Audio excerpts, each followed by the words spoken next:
అందరికీ నమస్కారం. నేను లలితశ్రీ. ఈవేళ మనం డాక్ట్రిన్ ఆఫ్ బ్లెండింగ్ కోసం తెలుసుకుందాం. ఇది మనకి రీసెంట్గా జేసీజే 2025 సివిల్ పేపర్లో అయితే అడగడం జరిగింది. So doctrine of blending, so ఎంతమందికి ఐడియా ఉంది డాక్ట్రిన్ ఆఫ్ బ్లెండింగ్ కోసం? ఇది మనకి ఏ యాక్ట్లో వస్తుందో కూడా తెలియని పరిస్థితి ఉంది, ఎందుకంటే నేను కూడా ఎప్పుడు ఈ టాపిక్ అక్రాస్గా రాలేదు. సో ఇది మనకి హిందూ సక్సెషన్ యాక్ట్లో ఒక part. Okay, doctrine of blending అంటే ఏంటి అంటే, సో ఎవరైతే కొపాసనర్ ఉంటారో, కొపాసనర్ అంటే ఎవరికైతే రైట్ ఉంటుందో ఒక హిందూ అన్డివైడెడ్ ఫ్యామిలీ ప్రాపర్టీలో ఒక క్లెయిమ్ చేయడానికి, సో ఎవరైతే కొపాసనర్ ఉంటారో ఆయనకి ఈ జాయింట్ ఫ్యామిలీ ప్రాపర్టీతో ప్రాపర్టీయే కాకుండా ఆయనకి ఒక సెల్ఫ్ ఎక్వైర్డ్ ప్రాపర్టీ కూడా ఉండుండొచ్చు, లేదంటే ఒక సపరేట్ ప్రాపర్టీ ఏదైతే వాళ్ళ పేరెంట్స్ ఎర్న్ చేశారో అది ఉండుండొచ్చు. సో ఆయన ఈ జాయింట్ హిందూ ఫ్యామిలీ ప్రాపర్టీ అంటే లైక్ వాళ్ళ తాతల ఆస్తి అనుకోండి. సో అలా ఈయనకి సెల్ఫ్ ఎక్వైర్డ్ ప్రాపర్టీ ఉంది, లేదంటే ఒక సపరేట్ ప్రాపర్టీ ఉంది.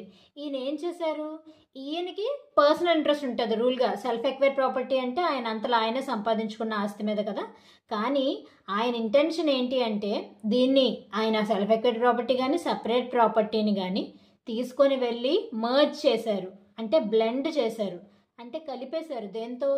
ఏదైతే జాయింట్ హిందూ ఫ్యామిలీ ప్రాపర్టీ ఉంటుందో.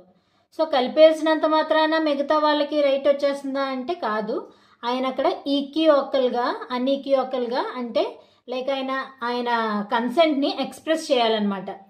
అలానే ఆయన పర్సనల్ ఇంట్రెస్ట్ ఏదైతే ఉందో దాన్ని ఇంకా గివప్ ఇచ్చేసి, సో ప్రతి ఒక్క ఫ్యామిలీ మెంబరు దాన్ని యూజ్ చేసుకోవచ్చు అని ఇంటెన్షనల్గా వాళ్ళకి తెలియజేయాలి. అప్పుడు మాత్రమే ఆ ప్రాపర్టీని బ్లెండ్ చేయడం అనేది జరుగుతుంది. సో ఈ ప్రాపర్టీ బ్లెండింగ్ ఒక ఫీమేల్ కొపాసనర్ చేయొచ్చా అంటే, బిఫోర్ 2005 అమెండ్మెంట్ యాక్ట్ అయితే చేయడానికి వీల్లేదు, ఎందుకంటే అప్పుడు ఫీమేల్ కొపాసనర్ని birth right in coparcenary property ఉండేది కాదు.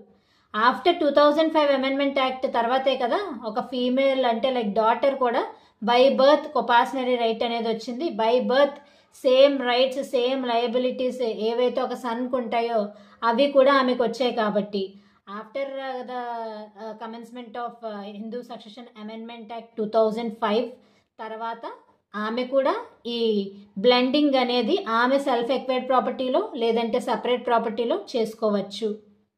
అదే మనకి ఈ థియరీ ఆఫ్ బ్లెండింగ్లో చెప్తున్నాం. Thank you.